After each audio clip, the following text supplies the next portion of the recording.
Hello, everyone, and welcome to the Cinematic Schematic, the official podcast of the cinematropolis.com, your home to thoughtful conversations on film. I'm your host, Caleb Masters, and today we are changing things up. I know we're called the Cinematic Schematic, but there's this really good supplemental reading that I discovered online. So instead of doing a traditional movie review, I read it's an incredible book that we're going to read aloud on the air. Let me just make sure you can write it down. It's called Necronomicon Ex Mortis. All hail the king, baby. We're going to summon the demons. That's right, ladies and gentlemen. We're doing a double feature review this week of Renfield and Evil Dead Rise. We're going to start with an icebreaker question before jumping into a spoiler-free review and verdict on Renfield. We'll then do a spoiler-free review and verdict on Evil Dead Rise. And then we'll close out the conversation by picking which movie you should see, period, or perhaps which movie you should see first, depending on who you're asking. Joining me today, I am super excited, as always, to be rejoined by LaRon Chapman, an award-winning Oklahoma filmmaker, perhaps a Deadite, I'm not sure. LaRon Chapman, welcome back. Thanks for having me. It's been a blood-soaked week, and I'm not even talking about these films. Much blood. Well, LaRon, I'm glad that you're here to read the Necronomicon out loud. Oh, yeah. It's the voice. Mm-hmm. Also, very excited to be rejoined by a pair of very special guests. First up, the deadCenter features programmer. He's also professor at OU in film studies and also an Oklahoma filmmaker and film consultant, Sunrise Tippeconnie. Sunrise, welcome back. Thanks. It's great to be here. It's always a fun time here. And it's a nice break from like watching deadCenter stuff. I hope, right? And you actually caught Evil Dead Rise world premiere, right? I did, yeah, at South by Southwest. Yeah, that was a great time. It's one of the greatest audiences this year. Oh, good. Yeah. The magic of a good horror at South by Southwest is pretty absolutely. Awesome. Yeah. Also, very excited to be rejoined by, she's a contributor at the Cinematropolis, also an editor over at Static Media, which is the org that owns /film.com. Joe Light. Joe, welcome back. Thanks so much for having me. Although I did not know that we were going to be reading the book. I don't know if I would have come. I printed it out. You need, hold on. I don't know. I'm kind of worried about that. You don't have to read it. We just need just a few drops of We can also, I found a recording of it too online. I don't know if I'm okay with that either. Oh, okay. I might have to step out when y'all do that. All the listeners have already stopped listening because they're just in fear that we're going to summon demons. Yes. Listeners, well, if you want to rate and review the demons that we're going to talk about on this podcast, please make sure to head over to your preferred podcast app and leave us that rating and review. Most specifically, this will go a long way if you could help us out by doing that on Apple Podcasts and Spotify. It helps us get discovered by more listeners just like you. Now, with that said, I also want to acknowledge that there was Beau is Afraid is another film that opened wider, not totally wide, but wider here in the U.S. this last weekend. And we actually are going to be doing a fully in-depth, spoiler-filled discussion on this in our next episode. However, given that I was invited to a press screening, and I know a couple of us have caught it, who are not going to be on the show next week, I just wanted to really quickly kind of general thumbs up, thumbs down on Beau is Afraid. What did we think? So we can maybe whet the appetite for listeners who are curious, and hopefully they'll go see it or not, and then come back and listen to us talk about it next week. Joe, I'll start with you. What did you think of Beau is Afraid? I mean, I'll give it a thumbs up. I think if you like movies and you're okay with them being really weird, then you'll like it. I like that. You like movies being weird. Beau is Afraid fits the bill. Yeah. Sunrise, you also caught the film? I did. I caught the film. I got the whole film. All 3 hours of it? All 3 hours of it, yeah. I would agree. Especially if you like stuff that's weird. If it's going to challenge you and you're interested in like A24 and the more like heavy art side, I think it's a really good time to support somebody's unique vision. Mm-hmm. So I would suggest everybody just see it if you're interested in something other than franchise. Yes. It will challenge you. And, I think walking out is a perfectly valid response to the film. But I think it's a great expression of somebody on a large canvas with a lot of money, which we rarely get today. Yep. Mm-hmm. Absolutely. It is an auteur feature that feels like it can only be crafted by someone with such a very distinct vision with the budget, as you say. Yeah, I'm going to also say thumbs up. Way more thoughts next week. But, I don't think I've seen anything like it. I mean, there's some like tangential comparisons I can make, but I definitely think it does a lot of things in a really unique manner, specifically in the way it captures anxiety. That's all I'll say. But it does that in a way that I don't feel like I've ever seen it done in that way. So much so that I felt very anxious coming out of the film, which I think is by design. Yeah. Which speaks to how effective it is as like sort of like provocative work of cinematic art. So with that said, if you support those things, highly recommend. And hopefully it's still playing in an IMAX near you. And I got to say, it looks pretty great. It sounds pretty great on the IMAX screen. So consider that. Go check it out. And LaRon and I will be back with a couple of other guests next week talking more in depth. LaRon, you're actually going to catch this immediately after our recording today. Yes, and I'm very anxious to see it. I'm excited to see it. I think I'm really a fan of Ari Aster. I think his films, all of them there's something imperfect about all of them, but they're imperfect in really interesting ways. And there's something sensory about both of his films where he really puts you in the headspace of the characters. Midsommar did that really well, dealing with everything that Florence Pugh is dealing with, but not just as witnessing it, but as also feeling like I left it feeling like I was on a high as well. You know, like I had been hallucinating for 2.5 hours. And so if it's anything like either one of those, then I imagine I'll be game for it. You, sir, not going to be disappointed if that's what you're looking for, I will say. With that said, let's move on to our icebreaker question for the week. So we're talking about two films related to very well-known movie stars. One of them is a universally beloved movie star, former belovedly movie star. We're going to talk about that. Another is an icon of horror cinema. Of course, we're talking about Nicolas Cage and Bruce Campbell. They're icons, at least within their own demographics of cinephile. So I just want to go around the table, and I don't know if this is an appreciation or more reflection, but what do you guys think about Nick Cage and Bruce Campbell? What makes each of them especially memorable? And then, which filmography do you prefer? So there's like 3 questions in there. Let's just start with, what do you like about Nick Cage and Bruce Campbell? What sets them apart? LaRon? I love how it's really weird because I have always been a fan of Nicolas Cage. I don't think I've ever been like obsessively a fan with him, but I've always liked him. But it does seem like in the last maybe 5 to 7 years, there's been this resurgence of love for Nick Cage, where all of a sudden it's like, hey, remember Nick Cage? He's a great actor. I'm like, yeah, he's been making movies for decades. It's like, where have you been? But I think it's like with Mandy and like this kind of, this weird, like, it's kind of like a reintroduction to his kookiness.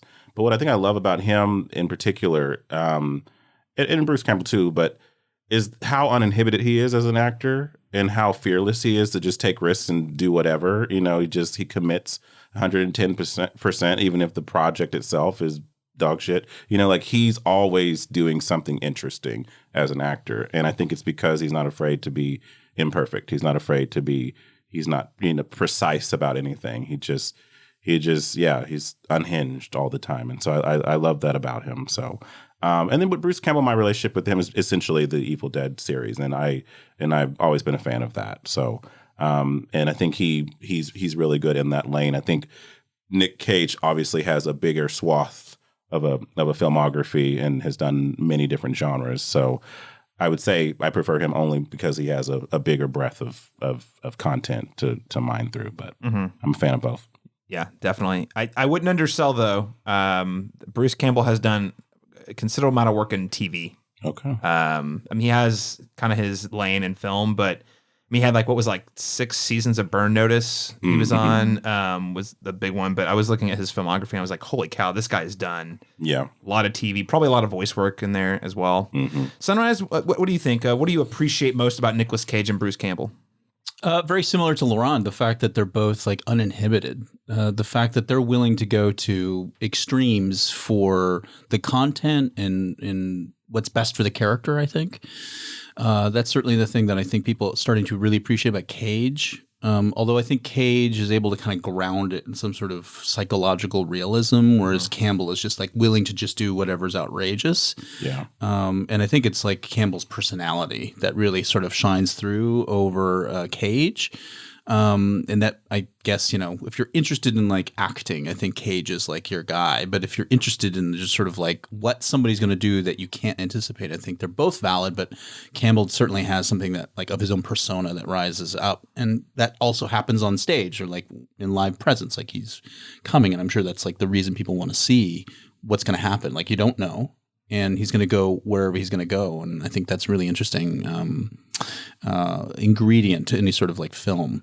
But like Laurent, I'm definitely of the Cage filmography just because it's so varied, but also there's so many different kind of genres of even him. Of There's even different just him. genres of Cage performances for sure. Yeah. Yeah, absolutely. And it as his cultism rises, I think people tend to forget that he was like, really Oscar considered actor, winning in Best Actor, right? And Leaving Las Vegas. Is that what? No, wait. Was it Raising Arizona? Raising Arizona. Also, he's nominated. I think. Yeah, right? he won for. I think he won for Leaving Las Vegas. Okay. The one with Elizabeth Shue. Yeah. Yep. And even like Pig recently, he did that. Pig. That was a surprise. It was like, see, Pig is great. You're expecting him to go, but it's actually a very understated performance. So he has a lot of range, and so he's a very interesting performer for sure. He was on Stephen Colbert last week, I think, and I didn't watch the episode, but the clip of him went viral. Basically, Colbert asked him what were his favorite Nick Cage performances, and no hesitation, his first one was Pig. Yeah. He said that was his favorite. And I think I told you in a previous podcast that I watched what is it, the massive talent of whatever the long Unbearable Weight of Massive Talent. So it was really awesome seeing Nicolas Cage play Nicolas Cage, watching himself play Nicolas Cage play Nicolas Cage. So there's so many layers. Nicolas Cage, the character in the movie versus the persona of Nicolas Cage, they have that whole argument inside his head. But watching him watch himself. Yeah, it's just like, what? It's like, so my head was kind of exploding in that way. And he loves that energy. He loves the like the crowd and like he's part of that. Like he's like, this is the fun part. This is what I like to do. Being with people who actually care about the work. You know what I mean? It's not, he's like all of the artifice. He's like, I just like being around people who are passionate about film and the medium itself. And so he's a fanboy through and through. So I think a good double feature would be that, and then My Name is Bruce is what it's called. Or they call it? Yeah. That would be an incredible double feature. Yeah. Joe, how about you? What is your take on the Nick Cage and Bruce Campbell? Yeah, I don't know if there's a more perfect word for Nick Cage than uninhibited, just to sort of piggyback on y'all. It's I just feel like he is so authentic as a person and how he talks about himself. Again, we're just judging based on what we see in the media, but he's very honest about like, yeah, he made a bunch of crappy movies because he had tax problems or whatever happened there where the IRS had a lien on him for like millions of dollars. And so he's like, yeah, I just got to work. So I'm going to do a bunch of these movies and it doesn't really matter if they're good or bad. So he's a very practical person, I think. I really admire his ability to just like choose scenery and be fully committed. I think, as you have both said, just he will go for it. And sometimes it works and sometimes it doesn't, but it's always really fun to watch. Yeah. So I think in terms of filmography, I'm definitely more on familiar with his side of things. There's so many. Con Air, The Rock, like all of those. Face Off. Face Off. Oh my gosh, they're so good. And he's chewing scenery in all those movies too, and it's amazing. So yeah, and with the more recent films, Pig, I loved. Mandy, I loved. Unbearable Weight of Massive Talent, I also loved. So yeah, I think it's a very well-deserved opportunity for him to kind of come back into the public eye and for people to recognize, yes, he's an amazing actor and he does really good work. Even when he's just being a kind of a wacky person on the screen. With Bruce, I feel like I like him a lot, but I think he also is, I think we were having this conversation after Evil Dead, actually, when he's just like sort of doing a bit all the time. Yeah. Like, I don't really know who he is. Mm-hmm. He kind of seems like he's just always playing that character, which is fine. But I'm not sure like who he is as a person as much as I am with Nick Cage, if that makes sense. Yeah. Yeah, because from what I have heard from people who have had really good interviews with Bruce Campbell is like when he puts the guard down, he's just like a normal dude. But if any time you encounter him in public, he's full blown I am Bruce Campbell persona like everywhere he goes. So I think that's me. That's the big difference is I think like Bruce Campbell is such a definitive character, or at least the Bruce Campbell that is put out there as a character. I don't think I don't think very many of us know the real person, but he is kind of like this bizarre horror icon. He's sort of carved out a lane, and it's a very niche audience, but I think he's like within that niche. I mean, people love this dedication. Guy. Yeah, for sure. Huge dedication. Whereas I feel like, to your point, Nicolas Cage has had such a varied career that's incredible. Even bad movies he's in, he like really takes it up a notch. His performances are never bad, even in bad movies. So it's like, I think somewhere he said, if you're looking into acting, I think you look towards Nick Cage. If you're looking for like, the unpredictability, or just, I would look even into like how to craft a persona around your brand. I really think Bruce Campbell's done an excellent job at it. And it's funny. He's going to be in Oklahoma City this next weekend, and I'm excited to go see him because it's like, but I'm like, he's a movie actor, but he's basically going to be doing a comedy bit. I've seen him do con appearances and stuff, and like everything is, you just feel like you're in his world. The Bruce variety show. Yeah. Whatever that is. Maybe we'll get to know who he is. When he's in the room, like he sucks all the air out of the room in a way that I appreciate, but it's definitely a different vibe than great actor for sure. Well, sounds like we all are pretty much team Nick Cage overall, but also, I mean, Bruce Campbell is an icon of sorts. Yeah. All right. Well, let's move into our first review today. We're going to start this week with Renfield. Sorry to interrupt. Are you okay? I need to get out of a toxic relationship. Why don't you start by telling us what brought you here? My boss, he's different. You can't get him out of your head. No. I need your assistance. I'm coming, Master! Oh, you feel like he could destroy you with the snap of his fingers. Wouldn't even need to snap. Okay. That sounds familiar. Yeah, what? Renfield, bringing innocent victims. So according to IMDb, Renfield is described as Renfield, Dracula's henchman and inmate at the lunatic asylum for decades, longs for a life away from the Count, his various demands, and all of the bloodshed that comes with them. Couple of fun facts. I was sort of digging into the production history of this, and this originally, back in the day, was supposed to be a spinoff within the Dark Universe. You guys remember the Dark Universe? Yeah. It's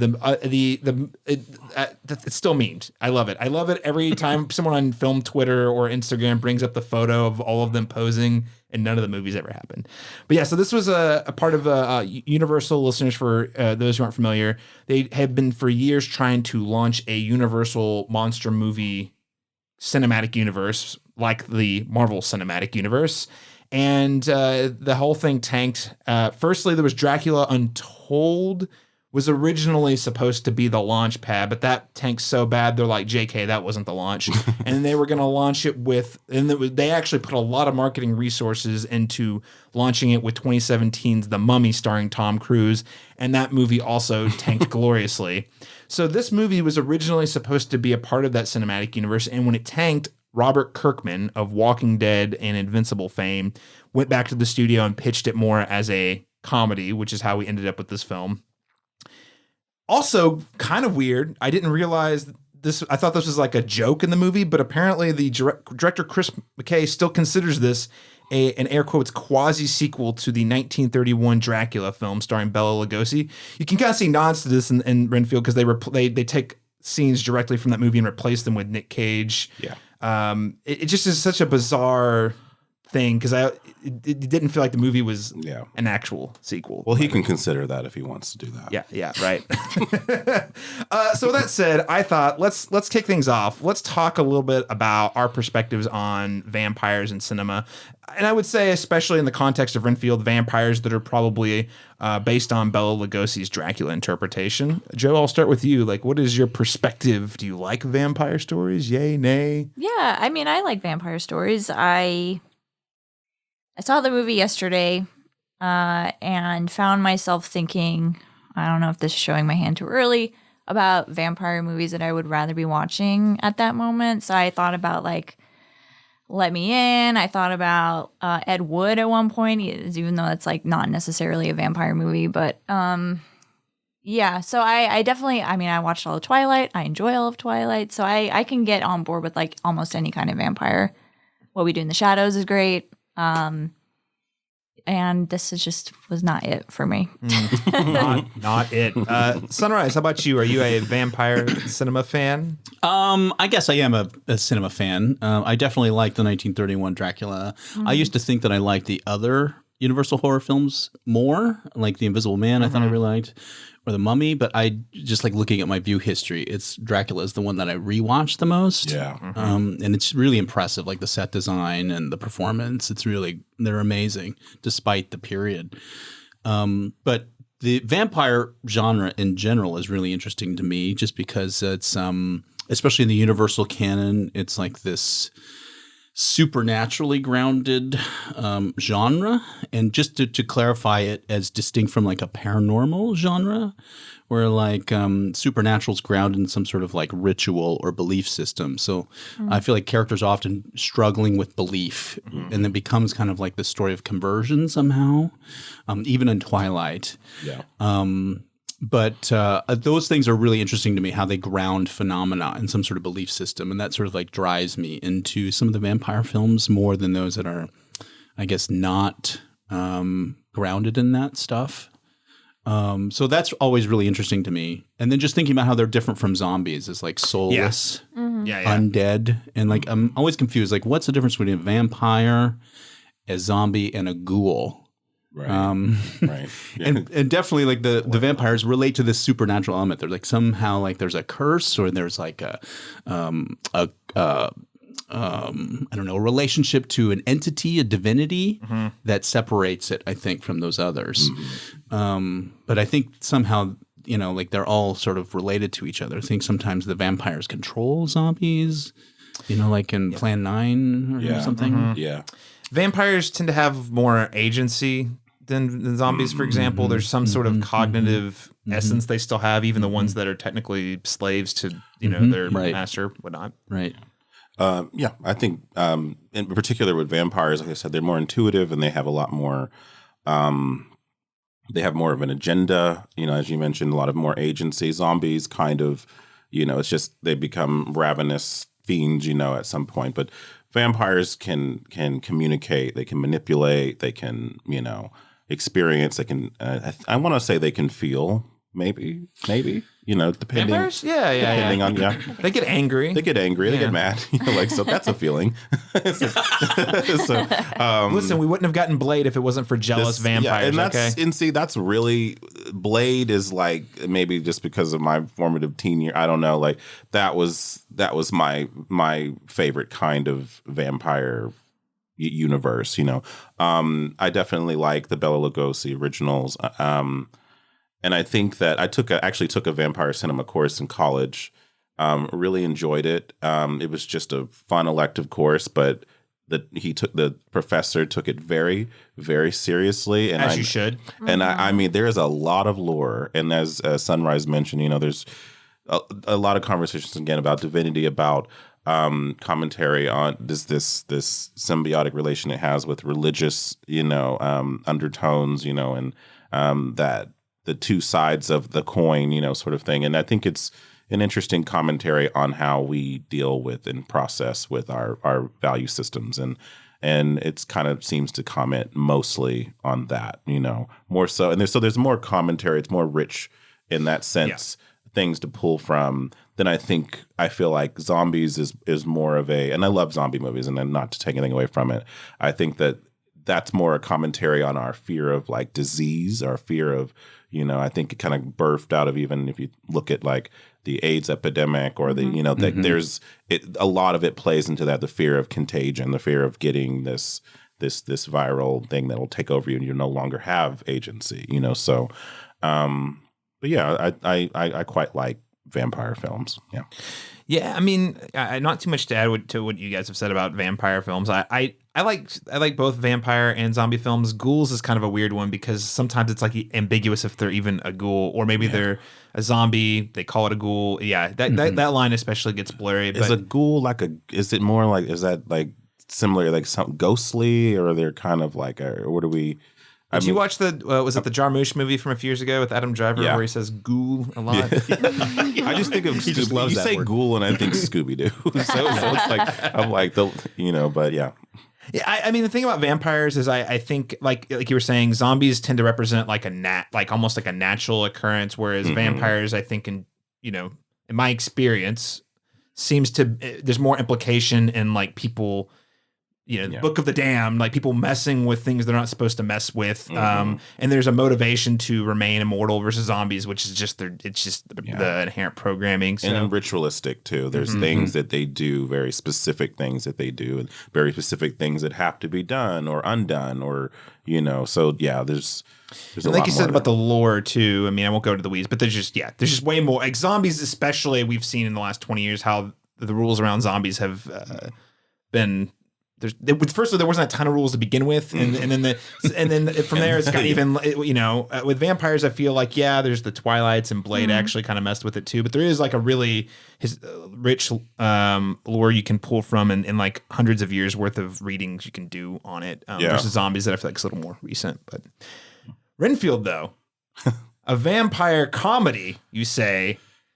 Sunrise, I'll start with you. What did you think of the film? What did I think just in general? Like Joe, I was thinking about other films and comparing and contrasting. It seemed like it was really incorporating more popular concepts since any other version of, or like theatrically presented version of Dracula. Particularly like What We Do in the Shadows, this word of familiar, I feel like has not been as canonical as it has because of that particular film and series. And then it was really driving home that idea. It was like constantly utilized.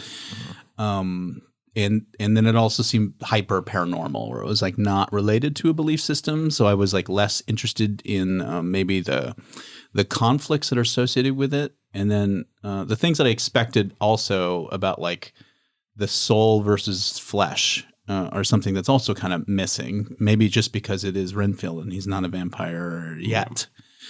But I was thinking about all those things that were not in this, and then it leaves me with what is this? And I wasn't quite sure how to get on board with like the superhero-ifying of Renfield. Yeah. I was like, well, he's got powers, and then there are rules, and then he's got like this double identity. So like that stuff I was not quite sure. And it's still sort of remnant of this sort of like universe. But I thought the queering of Renfield and the relationship with Dracula was really interesting. Like where is the boundary of their sexual identity, which seemed to be driving things on like a subconscious level. I thought that was really interesting. And it did make me think about other familiars. And it made me think about whether or not Bella in Twilight is actually a familiar, and whether the relationship there is very similar, but perhaps more healthy by comparison. But that, again, I was thinking about another film and not this one so much. Yeah. And if you're thinking about Twilight, no offense to Twilight movies. Whatever. It's a great film series. I just, of all the vampire stories you can think of, it's, just signals that maybe Renfield's not the best one. Well, I mean, it's certainly, like that's part of the common like knowledge about vampires. It's like that, What We Do in the Shadows, more than Dracula. Like I can't imagine the young audiences going to this. It's really understanding even like that's a real film maybe or film footage.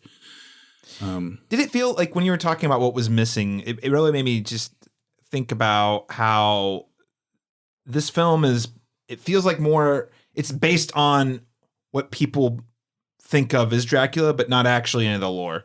Like it's almost like an SNL sketch, like a type of Dracula you'd see in an SNL sketch, but then applied to a movie. I'm just throwing that out there. Is that like, cause I was thinking about that. You're right. None of those things that you would think would be in a vampire movie that you're like, ooh, I want to lean in or I want to think about it. None of that's there. It's literally just like surface level. Yeah, sort of a strange superhero against gangsters, like crime. Crime, right? Yeah, yeah. No. Joe Light, what did you think of Renfield? The more I think about it, the more frustrated I get, to be honest. And I find those movies the most difficult to watch because I think what a lot of us are saying is like there's a lot they could have done. And what's frustrating is that potential that they didn't even think about or go for. And that I can like watch a bad movie and just enjoy it for what it is. But when I see something and there are moments in there, like I really liked, are we doing spoilers yet? No spoilers. Okay. Yeah, no. Later then. There are moments that I really, really liked in the film that I wish that they would have pushed further. And in our discussion just now about like what vampires are, like the sexuality of vampires is so unique. And I think to Sunrise's point, like they could have done a lot there.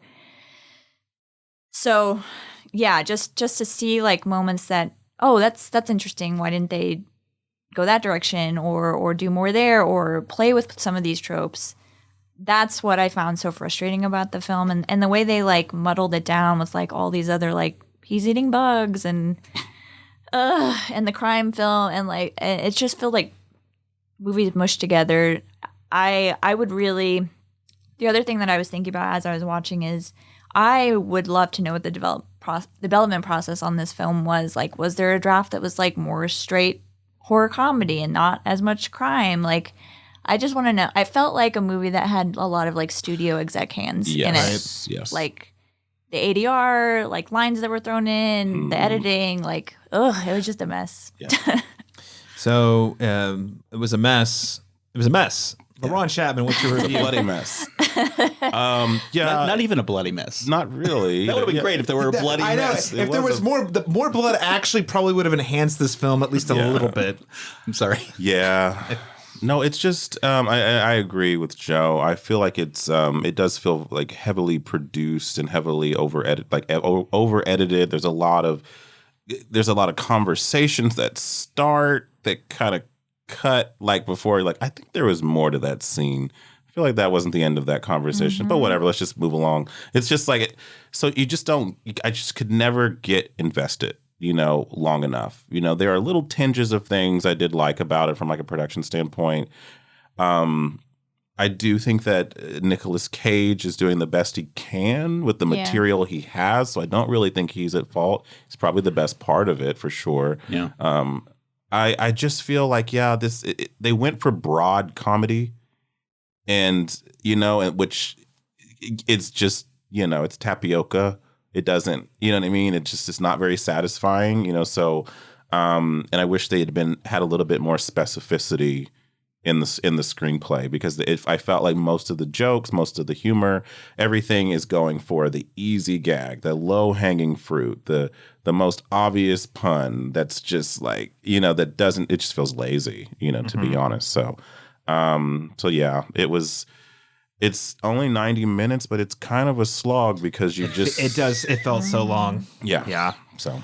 I'm with all of you. This movie is not great. And, it's funny, LaRon and I, we've started doing these double headers, and I don't want to tip our hand too much to the second film we're going to talk about. But we always go in thinking, okay, this is going to be a pretty even competition, or at least like a competition. Yeah. Every Every one of these has been like, one of these is really good and the other one's not.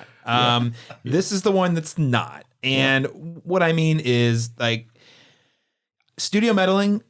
There's none of the interesting tidbits that you lay out.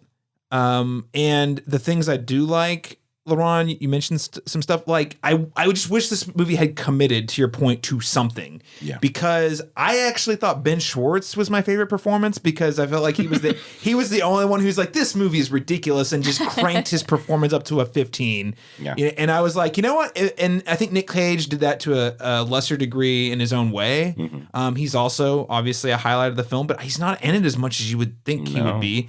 And you want him, you long for him in the scenes where the other humans are talking. Yeah. And I really love Nicholas Hoult as an actor, and I love him in certain movies, but just here he feels so flat and phoned in almost. Yeah, it's rough. And Awkwafina's in this movie.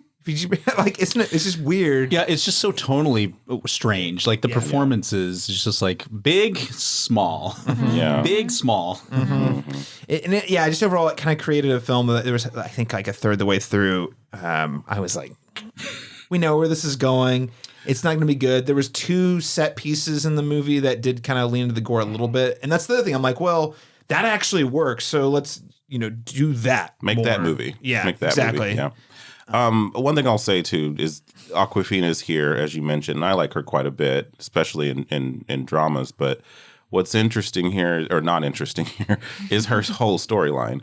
The whole plot with her and her father. Like it's weird because this is supposed to be, I'm assuming, a satire, a parody, or at least like creating some lightness, with the material. But it feels like every scene that she's given with Renfield, where she's speaking, to him, that it's done so earnestly and with no irony that it becomes cringy, because it's like she's speaking in platitudes, and you can talk in hyperbole with satire, but the writing is so, bad that, when she says it, she's just delivering an earnest scene, and this movie just doesn't earn any moments like that. So anytime she does it, it just slows down. I'm like, oh God, I'm like, stop. Are you really going to give a hero speech right now? I believe in you, Renfield. You're a hero. And I'm just like, no, It's not that kind of movie. It's not the kind of movie, but. Also, Ben, I guess this is kind of a spoiler, maybe.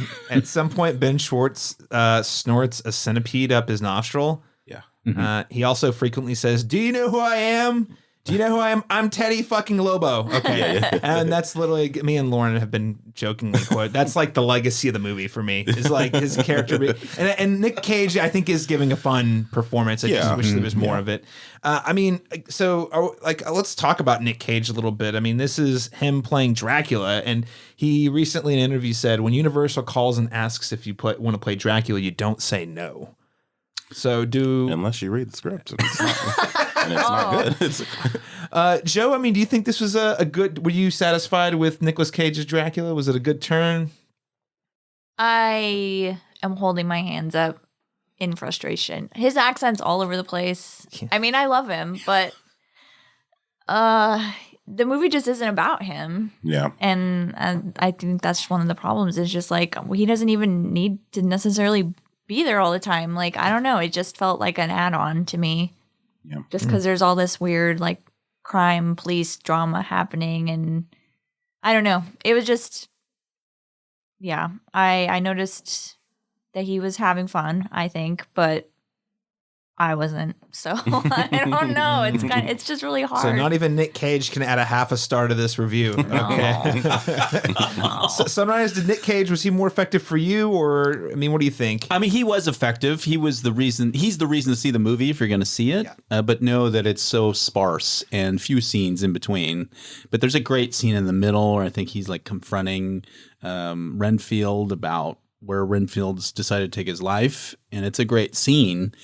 And the performance is great. And what he's wrestling is Dracula with somebody who's like wrestling with anxiety and jealousy and rage. And it's a great performance, but it's just so minimal in the film. Mm-hmm. And it doesn't build up to it. And it almost kind of doesn't do anything with it as a motivation for resolution. Mm-hmm. And I agree with Joe. It's a disappointment that it's not more present. But if you're going to see something in this film, it's probably that, and maybe just watch it at home and fast forward to those moments. Yeah. or even better, just YouTube when they just YouTube them. Because there's gonna be a YouTube supercut. Absolutely. Yeah.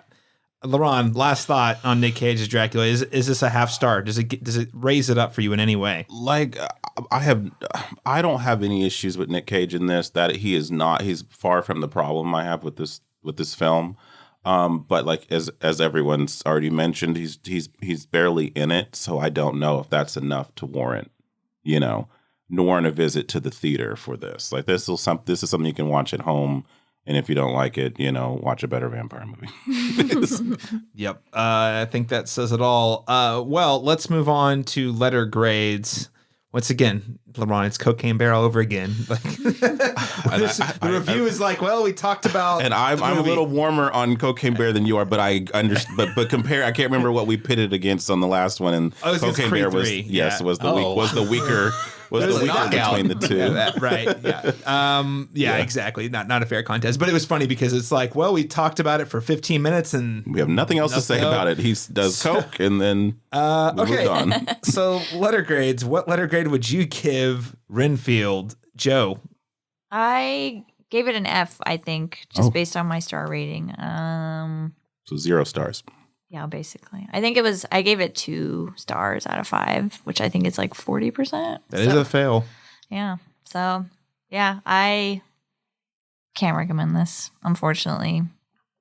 Yep. I laughed more in Beau was Afraid. So that's accurate. And it's not a comedy necessarily. Idea. That's hilarious. Yeah, that's a good point. Sunrise, how about you? I give it a C-. It's not a D for me or an F, just because I felt like the performances were interesting. Even though like they're totally all over the place, I feel like Awkwafina is doing something interesting. I feel like Nicholas Hoult is doing something interesting, even though it's like he's in the wrong film. Mm-hmm. And I like the production design. I felt like when we looked at the Dracula lair or the places that we go, I feel like they put some thought into it, and I felt like there was an interesting expression to it. But overall, just did not cohere as a narrative. And I would watch maybe another one if we focus more on Nicolas Cage. I doubt there's going to be another one, but I thought his performance as Dracula was interesting. Like if you're interested in Dracula, I would say maybe that's the reason to value this movie. But maybe it's generous being a C- because it's like it's passing a little bit. But no, but I will agree. Like the production, I was thinking like, whoa, production designer, you are working overtime. Good job on the light. Like I was just like, they were lighting the heck out of this movie. Mm-hmm. Well, and the two main set pieces, which there's one in a bar and about a third of the way through the film, and then there's a big one at the end. When people were getting their arms ripped off and dismembered, I thought that stuff was effective in the moment. Like it was entertaining to watch, even if it, as you say, didn't cohere into a narrative in any meaningful way. But there's stuff there, to appreciate. So C- is fair. LaRon Chapman.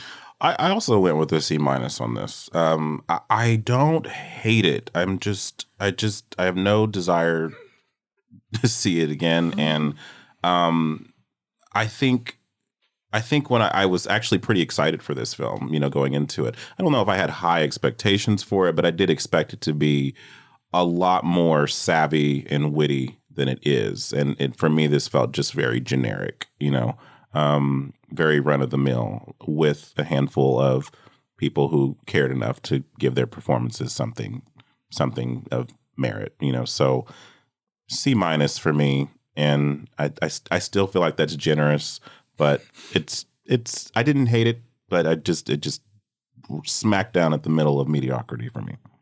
Yeah, I'm gonna go with the D for the D not being an F, because I think there's individually several elements I like, but the fact that this was like a 90 some odd minute movie, and I was with you, I was like almost the whole time thinking about other movies or thinking about I can't wait until this is over so I can go do something else. You know what I mean? And that's just never a good. And then occasionally I was distracted by fun moments. That really is it.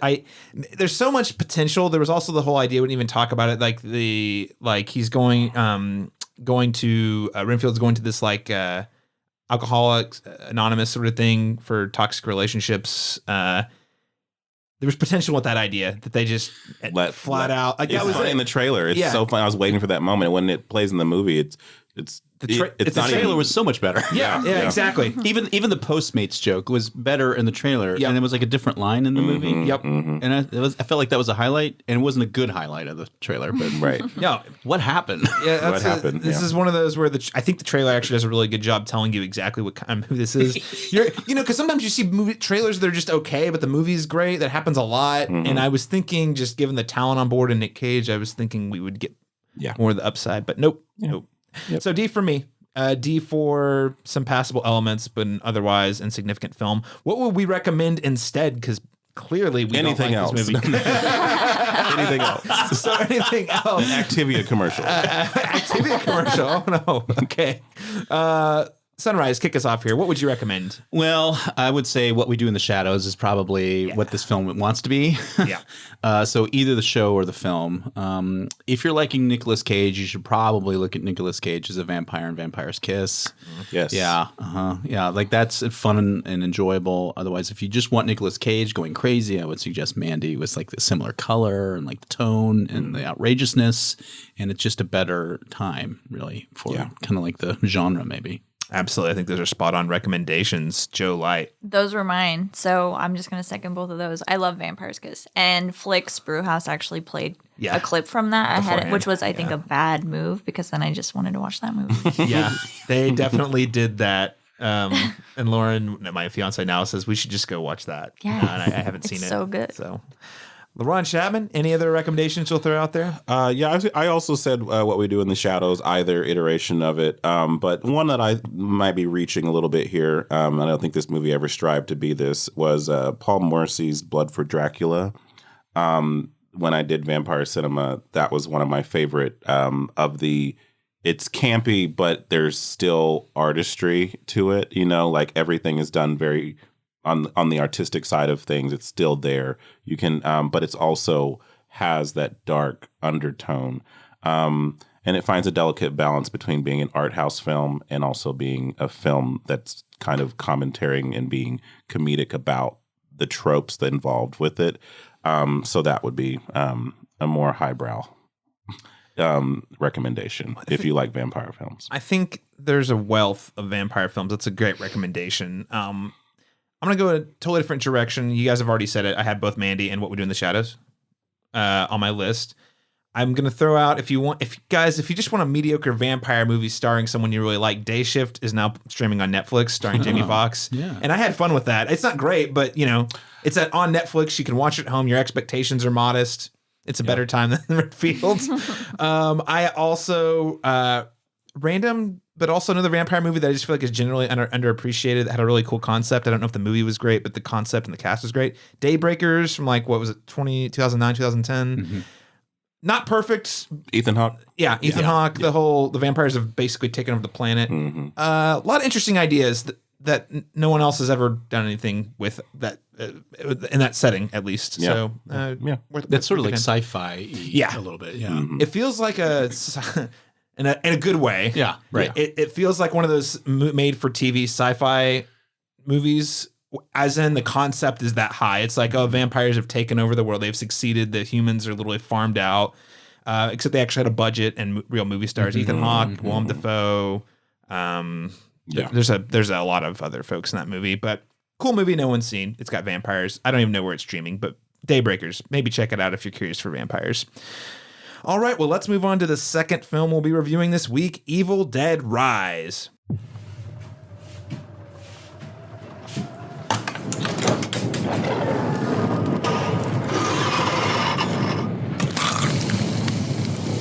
What's up, sis? I had the most beautiful dream. It was the perfect day. And all I could think about was how much I wanted to cut you all open and then climb inside your bodies so that we could stay one happy family.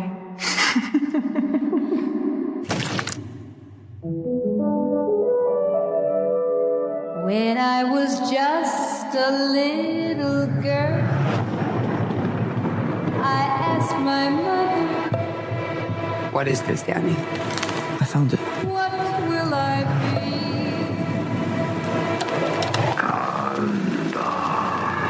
Will I be pretty? Will I be rich? Here's what she said to me. So according to IMDb, Evil Dead Rise is described as a twisted tale of two estranged sisters whose reunion is cut short by the rise of flesh-possessing demons, thrusting them into a primal battle for survival as they face the most nightmarish version of family imaginable. So Evil Dead Rise is the fifth movie in the Evil Dead franchise, the second film without the Bruce Campbell in the lead. And the first film that's been released since 2013's Evil Dead, which is a remake / sequel, requel. I don't know. It's kind of confusing. In 2013, the Fede Alvarez movie. Bruce Campbell and Sam Raimi, so, they did sort of pioneer the Evil Dead, Sam Raimi being the director, Bruce Campbell being the star. They both return as executive producers on this project. And I'm not going to spoil where for listeners, because I certainly didn't catch it, but I did discover reading up after the film, Bruce Campbell does in fact have a really small, subtle cameo.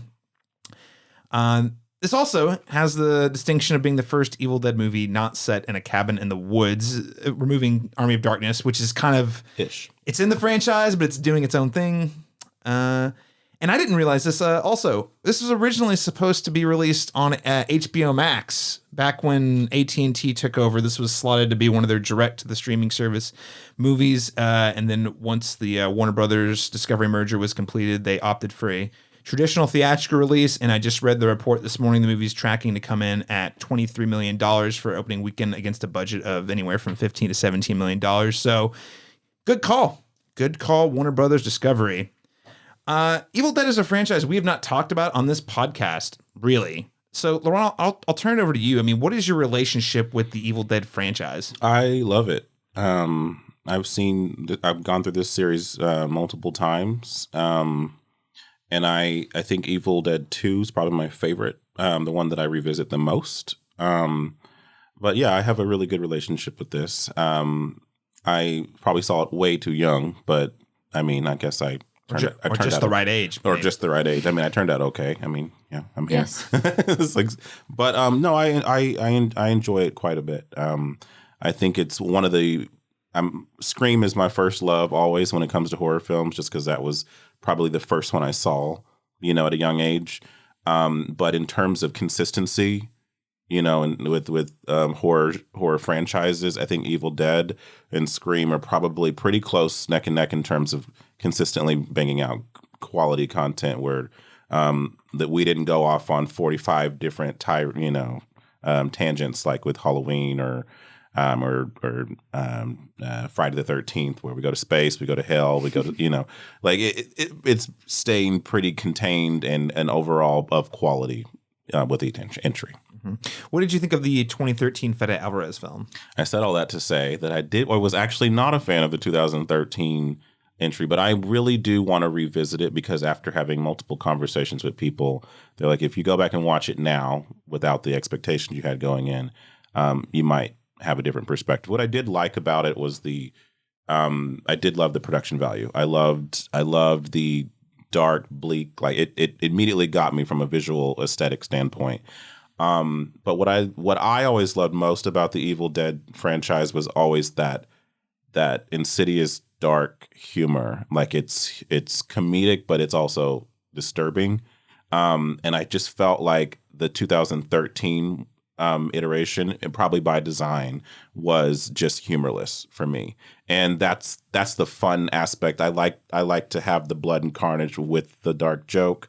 And I just felt like they went straight for super serious, like The Dark Knight, Chris Nolan, like we're taking all of the flamboyance out of the franchise and going straight for like a, Michael Mann Heat sort of vibe. It feels that way to me. Like that's the interpretation. They took the material and sucked out all the humor. And that for me was a bug at the time. It may not be upon revisit, but I have only seen it the one time in theaters in 2013. So I feel like that was still at the very tail end of it, but it was sort of at the tail end of the Hostel, Saw, torture porn era of horror, where it's like, how grisly can we make it? Yeah. Lead performance, really good. I did like her quite a bit, the actress that played the main. Really cool. Well, don't spoil it. I won't spoil it, but the third act, I was a big fan of the third act of the movie as well. They do some interesting stuff. Sunrise, how about you? What is your relationship to the Evil Dead franchise? Yeah, it's almost the opposite of Laurent. Okay. I came to it late, well, semi-late compared to like most people that I encounter that are fans. I viewed the second one first in college, and then I subsequently went backwards to the first one and then watched Army. When I watched it, I had to be convinced that I should watch it again. I understood, so this is like when I'm a film student in college. And the kind of film student that I was somebody who is like trying to figure out how to make, I don't know, story and symbolism work in film. And so when I watched it, I felt like these things were kind of missing in this movie, and it wasn't really hitting me. And so I didn't appreciate, I guess, like the things that Laurent's talking about with the humor. I felt like it was a little bit of distraction from like the things that I was hoping the film would be about. But that's not to say I hated it, but it just felt like it was something that I had to like figure out how to really enjoy. But I have since, definitely come to appreciate them. I don't know if I love them. I don't know if I'm an Evil Dead fan of like those that say that they're a fan because of like Bruce Campbell, because of like the balancing of humor and the violence. I definitely appreciate the lore. That was the thing that like really took me through all the films, and I was like, what's going to happen in relation to this, and how is it going to expand? And I think that's the thing that really is the most impressive thing to me. Beyond like in the first two, what is impressive is just like how do these young people with very minimal means achieve something that's like quite high in concept. That first movie was made on like no money. Yeah, string shoe. No money. Yeah, absolutely nothing. And that is impressive. So just going into, I guess coming out of them, when I viewed them in college, I wanted more story. Yeah. And I wanted more maybe psychological grounding, particularly like, why is this happening to these people? Right. Yeah. But that's just the stuff that I was like interested in film school. Yeah. Now, because of that, I really like 2013. Yeah. Fair. It does all of that. Yeah, it does all of those things. And I was like, oh, this is made for me. This is like convincing me. And it did convince me to go back. Sure. And I appreciated the other ones more because of that particular film. But like Laurent's saying, it is definitely humorless. Yeah. And you're making a good point that it like comes to this period where it's like this like unflinching violence was like kind of the thing in horror in America. And I think that has some influence from Europe a little bit in that time period. But it did this pendulum swing that I mentioned to Lauren the other day, that like I think Army of Darkness went to the direction of like super silliness and less of kind of like the horror or the violence. And then I think they swung the other way, where they're like, okay, let's try it with just the violence. The straightforward. Yeah. But yeah, Jane Levy's really amazing. The third act is really awesome. And I think that's probably my go-to out of all of them. It's 2013. You convinced me. I need to go watch it again. My big regret was I was trying really hard to carve out some time to watch 2013 before Rise and didn't make it. I still want to do it, though. I'm hoping I can get it in the next couple of weeks. Yeah. Joe Light, what is your relationship with Evil Dead? I think I'm similar to Sunrise because I was not, in my household, we were not allowed to watch horror movies. And I think that's made me into the horror fan I am today, just because like I came to a lot of them really, really late. And Evil Dead 2 was the first one I saw at a friend's house. Like he's obsessed with it. So that's how I came into it. In like a group setting, we watched it together and that was my intro. And I love that movie. I love that it's ridiculous. I love the blood. I love the gore. I love Bruce Campbell in it. Yeah, so I think I can definitely see coming to it later why a lot of people like it, and coming out of like that period of film, why it has had the longevity it has. The other thing I'll say, and I pulled it up on my phone, is like as a child, that poster with the Evil Dead 2 with the skull and the eyes was such a fixture, even though I never got to see the movie. That and like the Silence of the Lambs iconography I would see like on end caps at supermarkets. So I had to come to it very, very late, and so it was sort of always this like, ooh, what's going on there? Forbidden fruit sort of thing. So yeah, I think that's part of why I enjoyed that movie so much. And then I've gone back and I've watched the other ones, but Evil Dead 2 was my first intro to the world. In terms of the 2013, I think I'm like Laurent. Like, I don't think I liked it as much just because I was such a fan of the original tone, but I do want to come back to it. I really like Fede Alvarez as a filmmaker. He's kind of had a hard time recently. I did not like Texas Chainsaw at all. But I do really like what he does within horror. So I'm interested. Don't Breathe to, is a oh great yeah, film. so good. The first one. Yes, the first one. Yes, correct. Yeah, the first one. Did he even direct the second one? I don't think he did. I don't know. He wrote it, didn't he? Protege, I think. Yeah, I think he's a producer, perhaps. Okay. Yeah, I'm not sure. Then that makes sense. Okay. But yeah, so hopefully he can continue and make another really great horror film. But yeah, I'll probably go back to it. I've never been super into that sort of torture porn genre as much, just because I think it was, to y'all's point, just it was so much in that period, and we've sort of come out of it. I think out of that grisly, like super saturated, super gritty period of like really violent, hyper violent film. So I was never like super fan of that. I like Saw, but I feel like that's its own thing. Right. Anyway, so It is its own unique thing. yeah. It is. We're going to do a retrospective later this year. All 10. Wow. Let's dive into it. For punishment. Yeah. Ooh, that's fun. So yeah.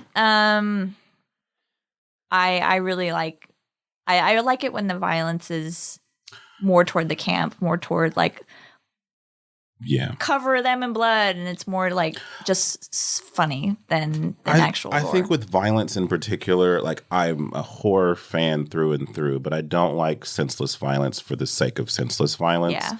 If it's in the sake of humor, or like if there's a, if there's something there, but when you do it in a realistic tone, like Hostel or even Saw to a certain extent, if I'm watching people body, I think to the latter end of Saw, I like the first couple because there was some psychological grounding. There was a moral, struggle between the characters. Like they done something bad, and here's their penance. They have to do something, sacrifice something. That's interesting to me on a psychological level.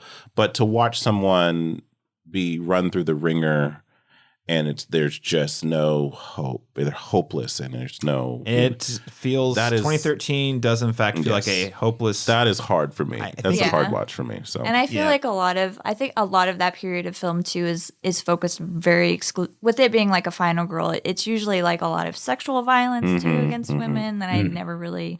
Yeah. Well, I mean that's in the there's some of that in the movie for sure. But at the same time, like one of my favorite like subgenres of imagery within horror is just like cover that female protagonist from head to toe in blood. In blood. Yeah, I love it. It does do that. Yeah. Yes, it does do that. If it gives us that catharsis, because if you get the character goes through it, and they can go through horrific things that they're not supposed to be enjoyed. We're not supposed to enjoy someone being raped or tortured. But if we get to see that character return and take all that back, and and it turns where the pendulum of power, the power structure changes. That's always satisfying as a viewer, especially in the horror genre. Like that's what the final girl is. She's been through hell, and then she comes back, and the baddies get the So yeah, unless it's in a Sam Raimi film. See, that's what I'm saying. And hell comes to her. There's nothing we can do. So funny enough, I think the only time we've talked about Army of Darkness on this podcast via a Tower Theater screening several years ago. This poster hanging on the wall, designed by Zachary Burns, friend of the show, and I saw that one first. So also grew up in a somewhat sheltered household. I love all the movies I was told I can't watch. Yeah. And so Army of Darkness, Evil Dead, my exposure to those was on television. So I saw Army of Darkness in high school on TV and loved it. The TV cut, which is obviously not the same as the real movie. And I didn't actually see Evil Dead 2 until I got to college. And I was like, yeah, Army of Darkness is great. And they're like, did you see Evil Dead 2? And I was like, well, yeah, I guess there's another one before that. And they're like, yeah, but it's not the same movie. And I was like, well, what do you mean? Because the Army of Darkness is a very dark fantasy. It's its own thing. It's like Terminator and Terminator 2. Yeah. So in college, I watched Evil Dead 2, and I think I really enjoyed it. It's one of those, though, where I think kind of like a weird comparison, but like the first time I watched Evil Dead 2, I enjoyed it, but it was kind of like watching Monty Python and the Holy Grail the first time, where I was like, I mean, yeah, it was funny, it was good, but I didn't get it. Yeah. It was only through kind of reading up on it and listening to people talk about what they liked about it, and then rewatching it with various groups of people, where I really started to appreciate the way the pendulum swings from like the over the top gore to the silliness, and oftentimes both at the same time. Because the first time you see it, you're like, what is going on? It's not. How am I supposed to feel? You know? If you come to it late, it's not immediately palatable. That's for sure. If you watched it when it came out, then there's also that nostalgic aspect of it too. But like if you watched it for the first time today, it would take a minute to unwind all of the stuff that's kind of being meshed together. And I watched it before I was really trying to really wrap my head and study film and film criticism, and I think at a higher level than I was in high school, for example. So it really took a lot of me trying to get on the wavelength of the movie. Now, that said, I love Evil Dead 2. I think it's a really fun time. I've really leaned into the horror comedies in general. I just really appreciate what they're doing. So I really like Evil Dead 2 quite a lot. I love Bruce Campbell. I think his performance is just awesome. So many quotables from that movie.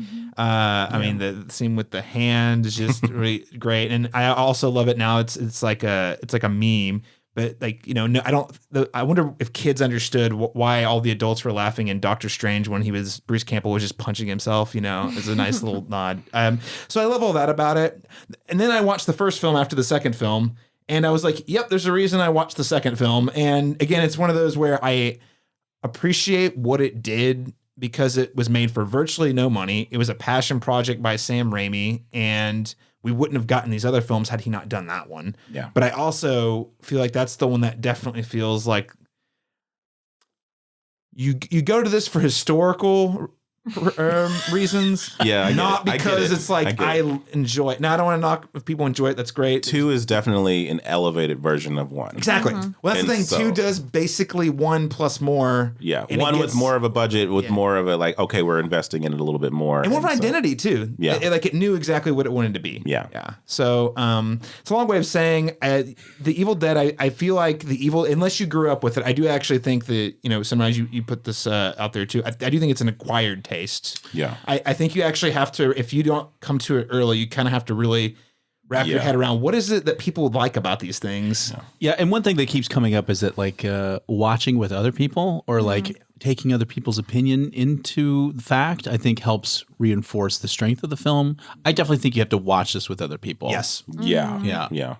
And I think at the time you would consider it experimental horror. You know, it's been so influential that this kind of tonality is imprinted on a lot of different franchises, but I think at the time it probably felt very, I don't say avant-garde, but you know what I mean? It felt very like, you know, not your traditional horror film. You know what I mean? They were definitely playing with tones, playing with, you know, and so... And they hadn't cracked it. I mean, Evil Dead 2 is the one that cracks. They hadn't finessed it yet. You know what I mean? It was just kind of all vomited at once, if that makes sense. Vomited, appropriate. Yeah.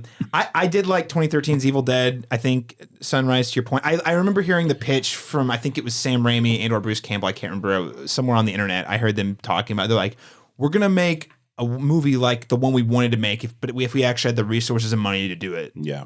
And I thought the idea of that was really compelling, and I thought they delivered. I mean...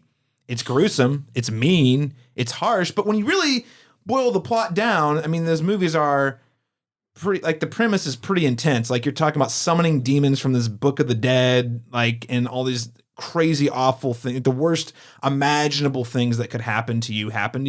It's a pretty messed up premise, and if you're making that and adapting it to kind of a more, like I don't know, realistic, gritty, you know, real, air quotes, real world perspective, it's probably going to be pretty intense. Yeah. And then, like I said, I really liked what they did with the third act. Neat little twist there. Instead of just, so it was like they gave you what you were sold, but also something else too. Yeah. This is interesting. I've never heard this description that it was just basically a remake of what they've wanted to do. Yeah. So really it's like they wanted to remake the original, which everybody is a little hesitant about. Yeah. After they see number 2 first. Yeah. Yeah. That's very interesting. Yeah. I'm sure that's why it's not as popular. Oh yeah, because that's the thing. It's like, Evil Dead 2 is so fun. It's funny that it's funny because the first movie is, even when you watch it, you can tell that like they really were trying to make a serious horror movie. Think of it like from an episodic standpoint. When you think of television shows, like season 1 of your favorite show versus season 7 of your favorite show, you know, it's still finding its footing. You know, you liked it enough to continue watching, but it didn't quite, you know, like it wasn't its thing yet. It hadn't been fully realized yet. And I think as we'll talk about the movie we're getting ready to talk about, we've finally kind of come to the healthy medium of all of those different things that have been established throughout the franchise. Well, and that's the challenge, though. Like, you know, and the big question mark about this movie when they started marketing it is this going to be more of a spiritual successor to 2, more of a successor to the 2013 film, somewhere in the middle? And I think, you know, we're going to talk about that. But first, Sunrise, I did want to ask, you mentioned the energy in the room at South by Southwest. Elaborate. Tell us a little bit more. What was your experience watching the film at the world premiere? What was the audience vibe and energy during the screening? Well, I definitely, every year I keep a list of like what the best theatrical audiences are. And this year, this is so far at the top of the list. It was like the greatest audience this year who was just so into every moment, everything that happened in this film. Excitement, everything leading up to that particular moment, a lot of like creaking and like breathing in and like, you know, like inhaling greatly out of anxiety. Anticipating terrible things. Cheering and clapping, and so much so that I like missed plot points or like dialogue that seemed important. So yeah, rousing audience. It was really great energy in the room, and I'm sure there were just, you know, beyond fans that were there. So that was the audience. At the end, there was a Q&A between the director, the 2 leads, and then the 2 executive producers, Campbell and Raimi. And the Q&A was brief. A lot of the time was really given to the director and the 2 actresses. I don't think that there was ever a question that was actually posed to Raimi or Campbell. Interesting. Just out of time, I think. Okay. They had to get everybody out of that theater. And it was like the largest, you know, it was the Paramount. So it was like, you know, 1,500 people. They had to get out of that. And you had that one jerk who booed the movie and got kicked out. Yeah. Apparently. That ate up a valuable 1 minute. I'm serious. 1 minute in those Q&As goes a long way, though. Yeah, definitely. Yeah. Like that. I mean, that was a moment where Bruce Campbell did like kind of stand up and like he, you know, it was like F you basically. And, you know, the audience was surrounding that, you know, support of Campbell. Basically it was just a hater saying his bit, you know, and not the appropriate place or time to do that. The world premiere of the movie, you're going to boo the movie to the people who made the movie who can see you. Right. Yeah. Destroy him. Yeah, Destroy exactly. him. Yeah. Some people thought it was like planned just to like, you know, confirm how much the audience was in support of the film. I don't think it was. It definitely seemed like that guy had you know, way too much drink. Yes, and probably shouldn't have been in that film.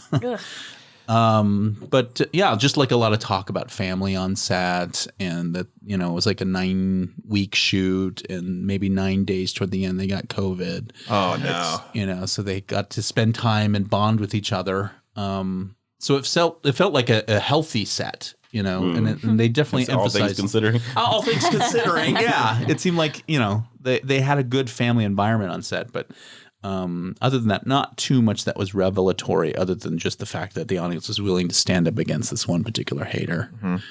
Love to see it when the audiences come together. Well, Sunrise, what did you think of the film Evil Dead Rise? Okay, so I've seen it twice. I watched it at the audience in that particular premiere, and it gets a premiere bump. Like, it was so energetic. Every moment was working, including moments that in the second viewing did not work as well for me. Okay.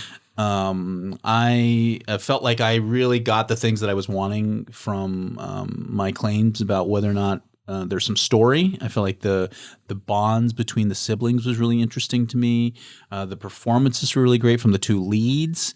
The young child, Cassie, I thought the performance of that child was really great.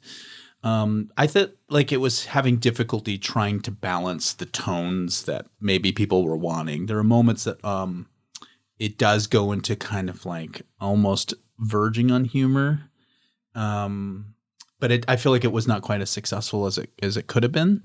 And then there are moments where it kind of goes into the violence, and because of maybe the melding of the visual effects and the special effects, I felt like it was not as effective. I felt like the violence was grounded in some sort of reality that I understood. Like when something happened to someone, I really felt like I felt it. You know, like the objects or what was happening to the body. I like felt it. You felt the cheese grater rubbing on the skin. Yeah, that was definitely a highlight. I think there was a poster at South by that was just the cheese grater at the apartment building. Oh, no. And it didn't have flesh on it, did it? It did not have flesh on it. Just little chunks of skin. But after the screening, they did give you like a candy bag with like red vines or whatever, and a cheese grater in there, a small mini cheese grater. Amazing. Love it. Yeah, it was great. That was the best part of it. But yeah, the cheese grater, that was very effective for me. I felt like the suspense kind of building toward the end and the climax was effective, and the sort of like reversal about The Shining. I felt like there's Yeah, there's a lot of Shining nods in there. I mean, well, I don't want to spoil it, but there's definitely some very clear nods to The Shining. Clear nods. But the perspective it takes in contrast to The Shining was really interesting to me. Yeah, absolutely.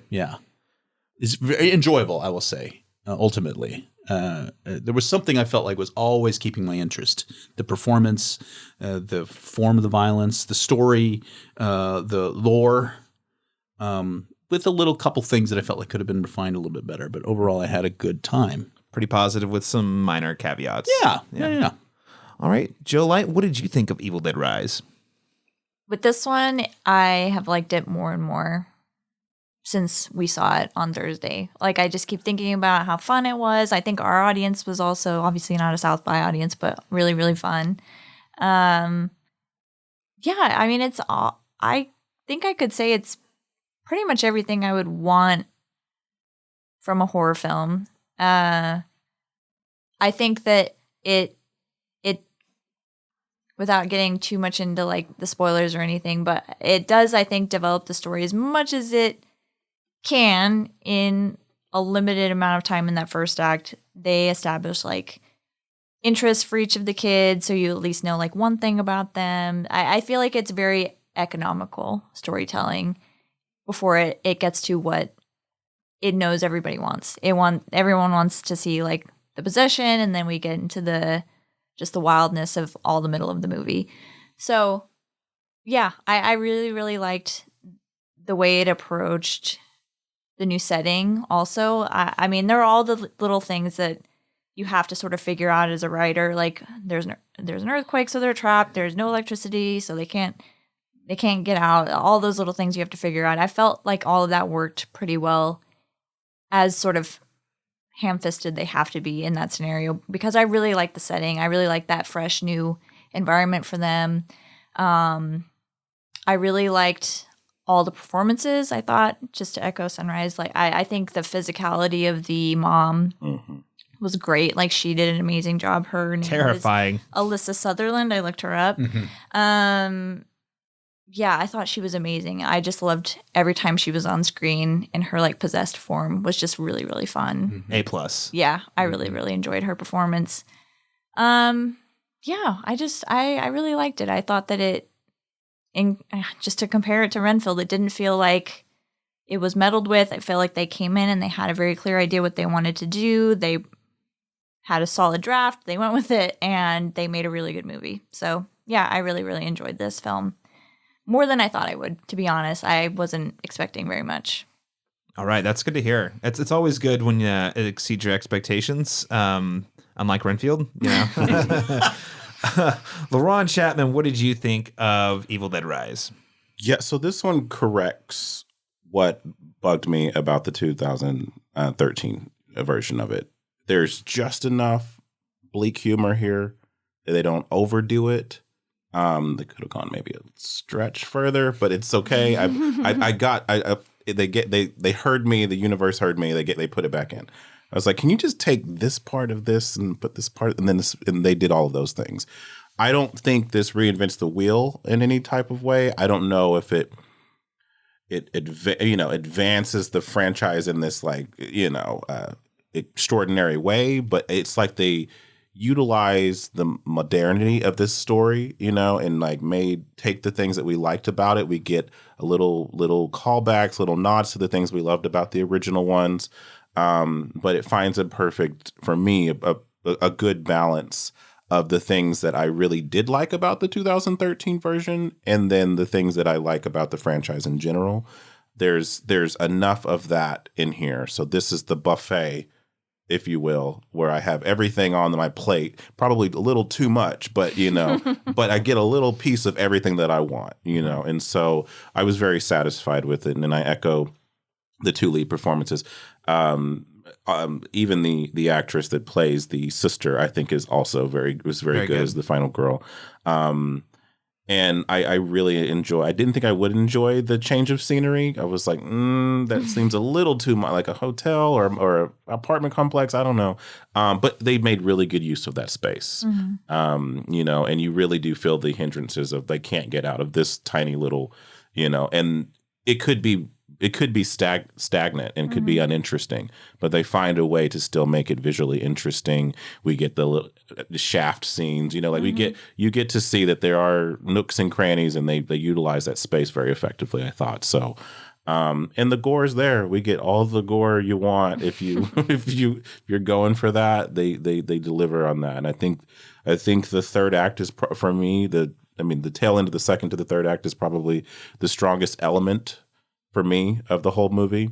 I do think they established the characters well enough, for the time that they have that's allotted. I didn't feel like anyone was throwaway. Everyone felt like, I was invested in the violence that happened to them, so it's just enough there to satisfy all of my horror needs. So, and this was only another lean 97-minute movie. Yeah. So, given how little time they had, I thought they did a really good job with the characters by giving them all just enough vulnerability and relatability that you could connect with them enough so that I was invested in what happens, especially with the kids. You're like, oh man, what is going down? I thought this was great. I really do think, you nailed it. I think this hits a good balance between the horror aspects, the really intense horror aspects that we saw in 2013, with enough of the silly over the top comedy. I love the Deadites speak. Like that's the stuff that's just so the things that they're saying are so dark, but that's what kind of makes them hilarious at the same time.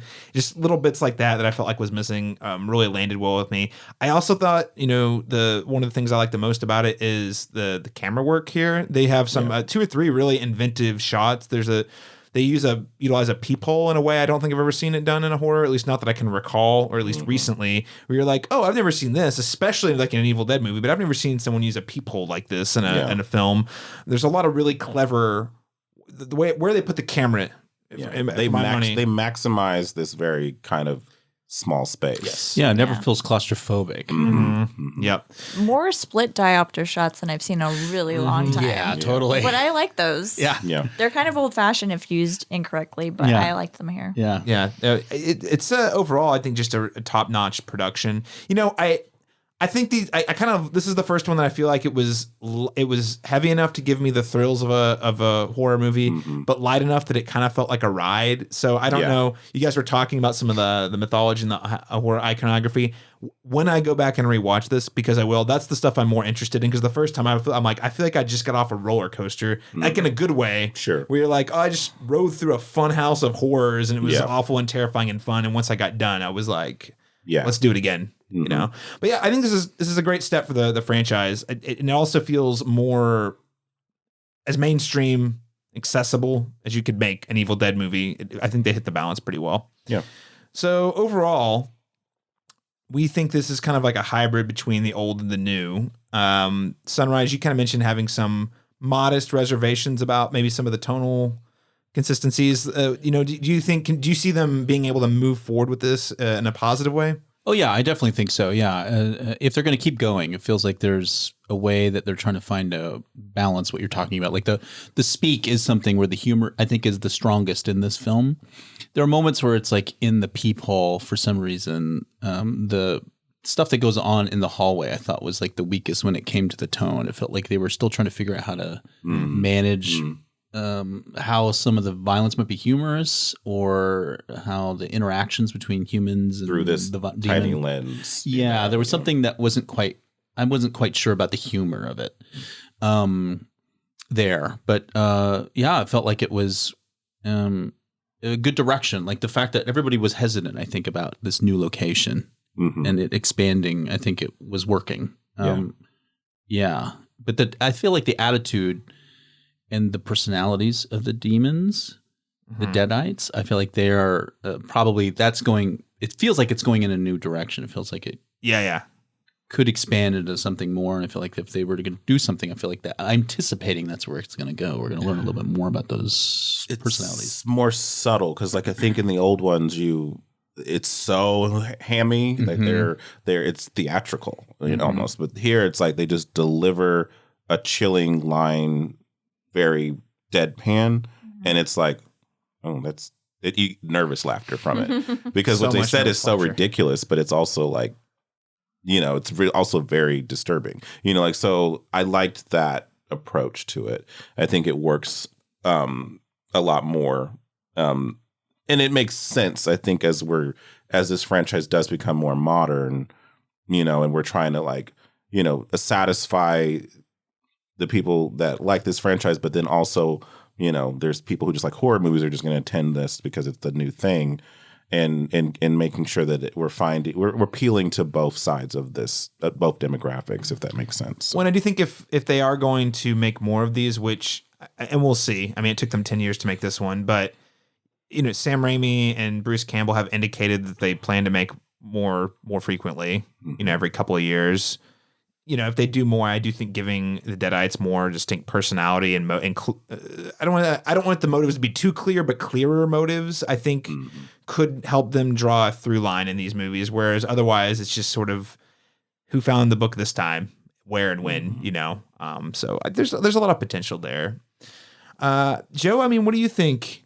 Do you want to see more Evil Dead in different locations? You want to be back in an apartment? What are your thoughts on the future of the franchise? No, yeah, I think they're on the right track. I think I agree with what everyone has said already. I liked that there were some fresh elements, the location, the actors, the way they treated the Deadites, the way they introduced the reading, I thought was, again, it can be a little contrived, but I was okay with it. Like, still creepy. Yeah, it was still creepy. So great sound design.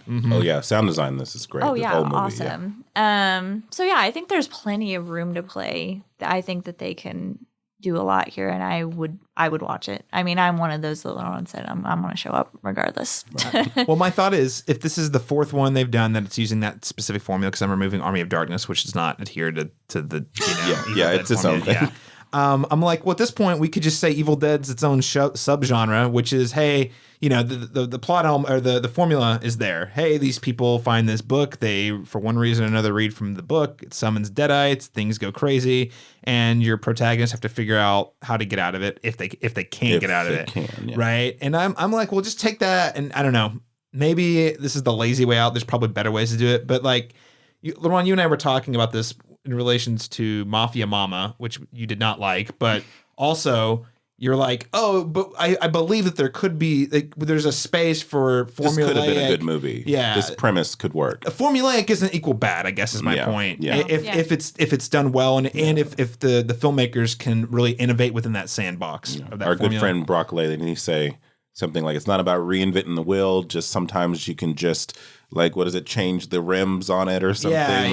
Just update it. Like, give your car an oil change, like, let it run better. So I'm like, give me Evil Dead on a cruise, give me Evil Dead in a mountain, like, just start getting inventive with it. We were making a joke, put Evil Dead in an office building, There's a lot of, I just think that's the premise you could apply on a plane. There's some. Yeah. And I think also one thing that annoyed me about Renfield, not to go like too far back, but like that final fight, the beats that are happening, like the intercutting, we're going to show this over here and then we're going to go over here and see this and then this is going to change. I was very tired by that point in that movie, but with Evil Dead, I was like, I don't know who's getting out. I don't know how they're going to get out.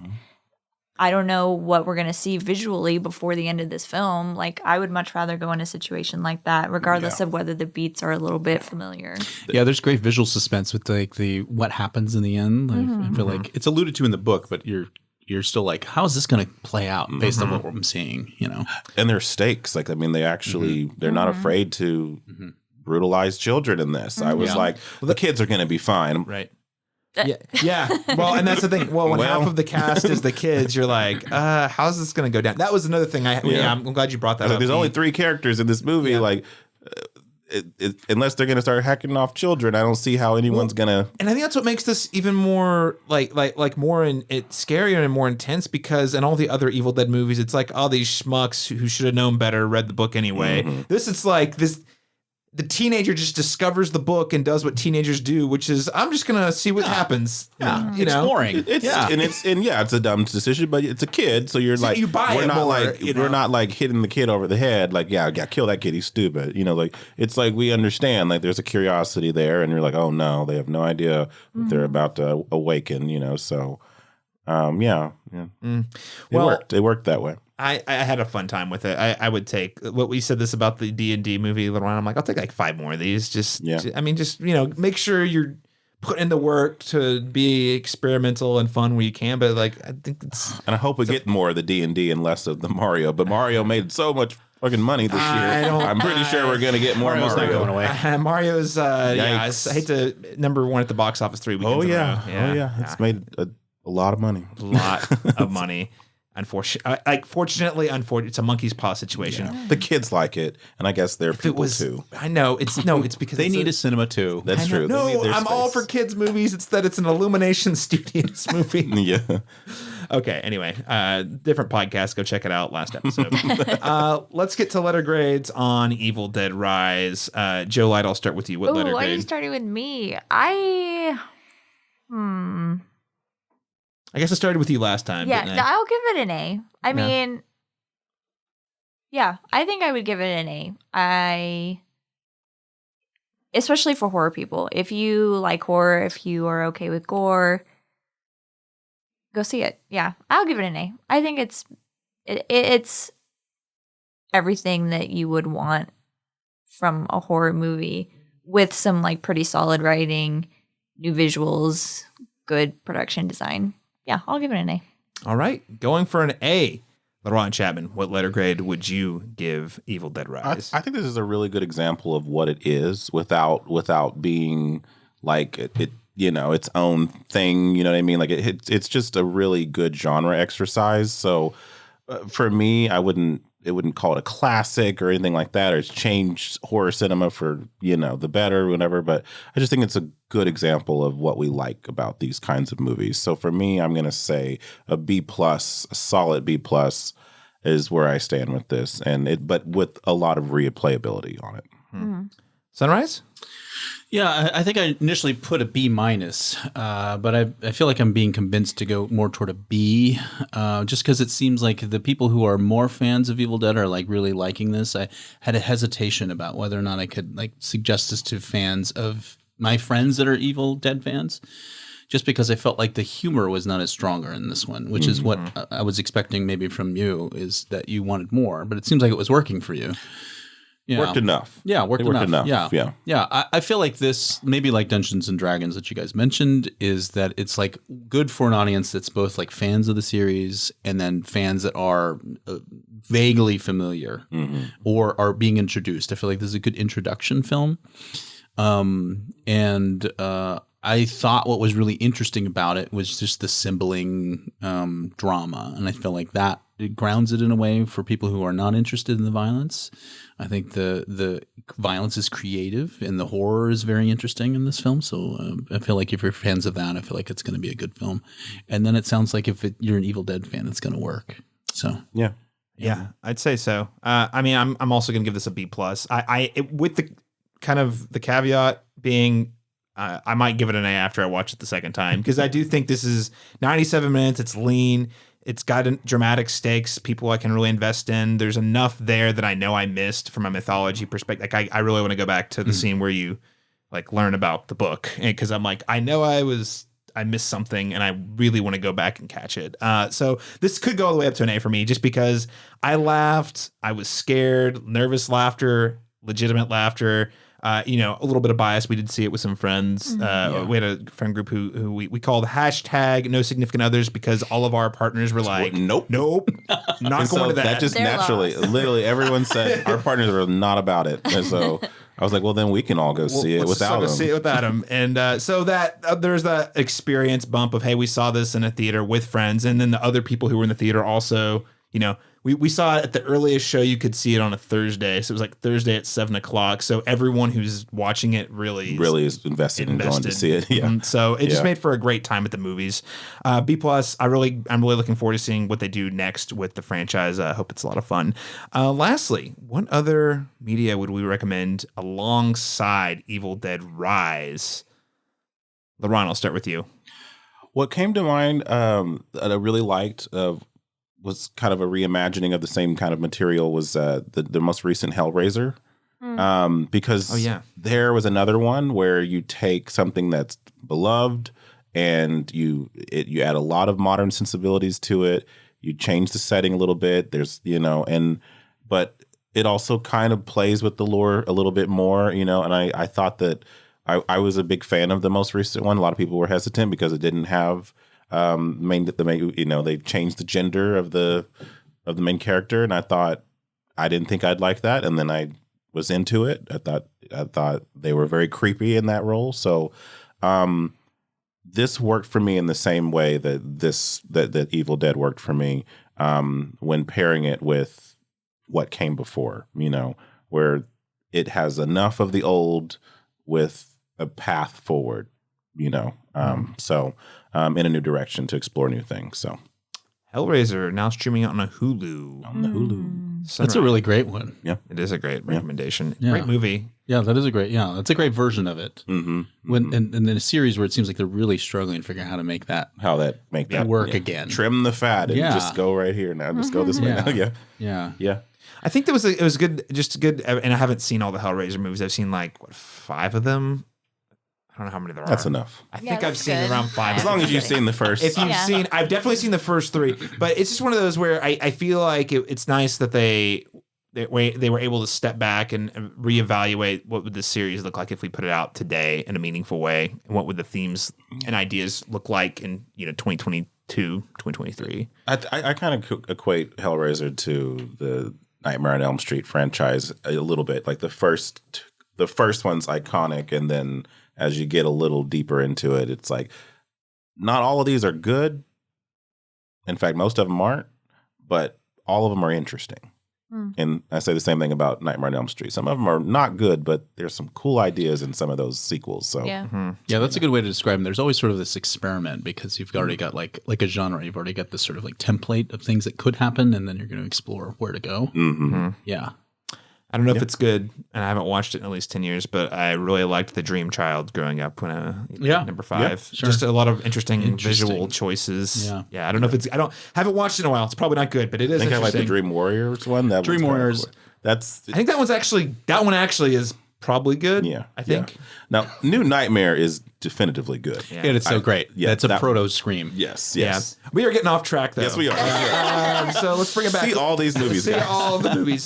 Sunrise, what would you recommend alongside Evil Dead Rise? Yeah, that's an interesting one. It's difficult because my examples were if people were not liking the direction the film was going. So I was going to suggest like this. If you wanted more of the tonality of the original, like Evil Dead 2, I was going to suggest this film called Spiritual Kung Fu with Jackie Chan.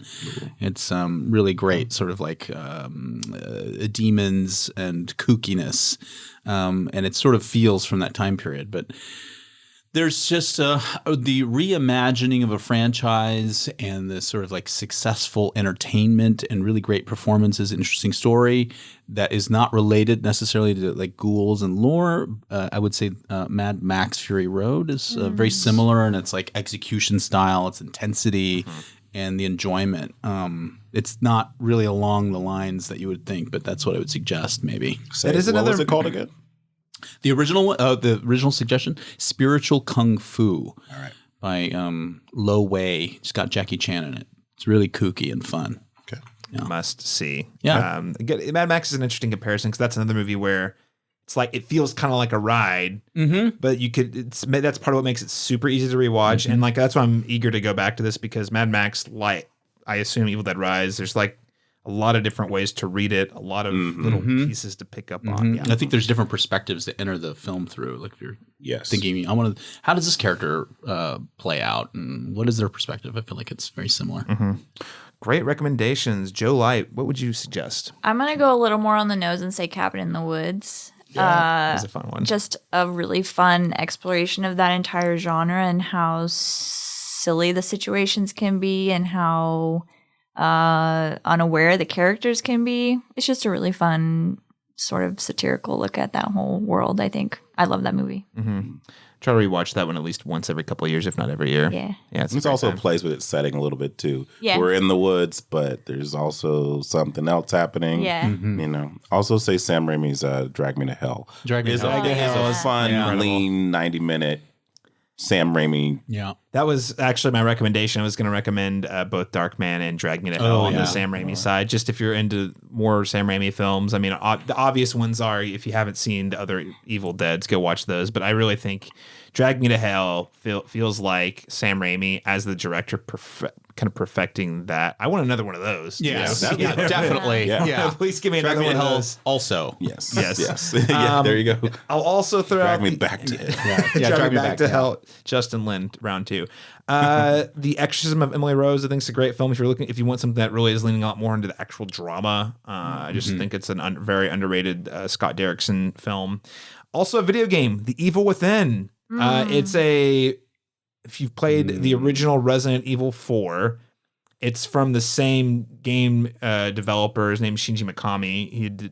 He actually made the original Resident Evil and then came back with Resident Evil 4 and then moved on to a different studio, made some other games. But he came back and did another riff on like the survival horror genre with The Evil Within, which is very trippy and surreal, and you're not sure what is actually happening. Are there hallucinations? Is there demonic? You're constantly on your toes. But the reason I mention it is because some of the creature design in this movie reminded me a lot of some of the creature designs from those games. Specifically, there's 2 games, Evil Dead 1 and 2, specifically the first game. But if you like Resident Evil 4, it's a very popular game. You will probably like The Evil Within. It's a great game. All right. Well, those are our spoiler-free reviews of Evil Dead Rise. It's time to make the case. You decide to read from the Necronomicon, and you only have time to watch one of these 2 movies that we just reviewed. Which one of these films do you watch? Do you watch the Deadite movie or the vampire movie? It's your last film, apparently. Sunrise, Tippeconnie. If it's just me and I have enough time to watch the film, it'd probably be Evil Dead Rise. If I have to put something on that's going to distract the Deadites, it would be Renfield. There you go. Maybe they'll fall in love with the humor. Maybe the Deadites will get it. We just missed that. Joe Light? Yeah, it's going to be Evil Dead Rise. It's more fun. It's better directed. It's better everything. Just watch that one instead. It's better everything. Yeah, watch it twice. Yeah. Ron Chapman, are you going to argue with that? Not at all. Evil Dead Rise through and through. No competition. Yeah, no contest. Yeah, not much. We've said it all in the review. Evil Dead Rise is just a much better film, more rewarding experience, and more fun. Ladies and gentlemen, thank you so much for joining us this week. I want to close up by letting our listeners know where they can keep up with you and all your work online. Just really quickly, do we have any final thoughts you guys want to chime in with before we wrap up today's show on either of the films? All right, Joe Light, where can people follow you and your work online? I'm on Twitter at Joe_Lightly, and my letterbox is JoJoBinks1. Nice. Sunrise Tippeconnie, where can people find you online? You can probably find me on Instagram, which is very minimal in its activity, or on Letterboxd. It's just Sunrise, I think, on Letterboxd. Mm-hmm. Out of curiosity, deadCenter, not too far off, around the corner? Yeah. You could, come to deadCenter. I'll be presenting work there. You can see some of the programming. That'll be from June 9th to the 11th.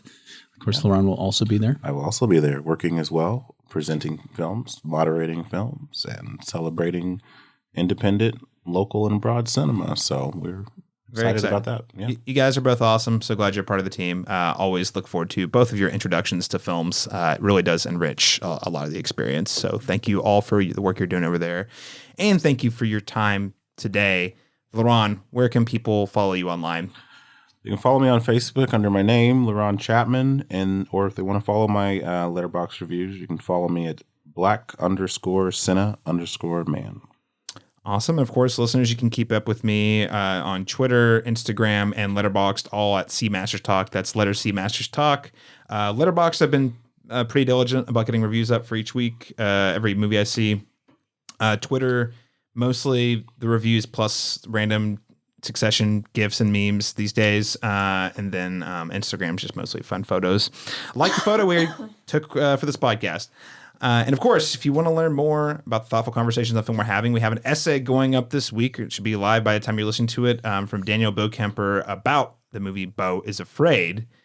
A lot to unpack in that movie, so much so that we also have a podcast coming out next week. So thank you so much, ladies and gentlemen. We'll catch you again next time when we return into that with that deep dive into the psyche of a truly anxious man. No, we're not talking about Tom Cruise. We're talking about our review of Beau is Afraid. Spiritually, we might be talking about it. Until next time.